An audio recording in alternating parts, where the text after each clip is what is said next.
আসলে এই চুক্তি থাকবে না, ডিপ স্টেটের স্বার্থও হাসিল হবে না, যার কারণে আওয়ামী লীগকে পঙ্গু করতে চাই।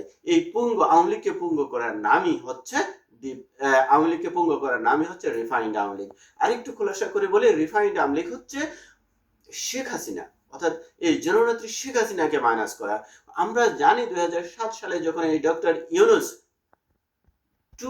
-2 ফর্মুলার উদ্ভাবক ডক্টর ইউনূস তখন একটি জনশক্তি নামে দল গঠন করেছিল। -2 ফর্মুলার জনক তখন এই দুই নেত্রীকে সরাইতে পারেনি। এখন আমাদের এক নেত্রী পাস হয়েছেন, আরেকজনকে এখন মাইনাস করতে পারলে তাদের স্বার্থ হাসিল হয়। আমরা জানি যে এই ডক্টর ইউনূসের সাথে আমেরিকার অঙ্গাঙ্গিভাবে সম্পর্কযুক্ত। সুতরাং এই ডক্টর ইউনূস বলা যেতে পারে ডিপ স্টেটের আরেকজন ডিপ স্টেট, অর্থাৎ আমেরিকার যে কুচক্রী যে চিন্তা, সেই চিন্তার আরেকজন হলো এই ডক্টর ইউনূস, যার মাধ্যমে বাস্তবায়ন করতে পারে।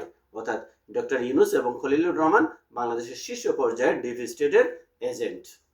যা হোক, আমাদের দেশকে আমাদের দেশের মতো করে আমাদের মতো করে চালাইতে হলে, আমাদের স্বাধীনতাকে অক্ষুণ্ণ রাখতে হলে, সার্বভৌমত্বকে টিকিয়ে রাখতে হলে আওয়ামী লীগকে আবার ফিরে আসতে হবে। এবং আওয়ামী লীগ আসতে হলে আওয়ামী লীগ তার নিজের মতো করেই আসবে এবং শেখ হাসিনার নেতৃত্বেই আসতে হবে।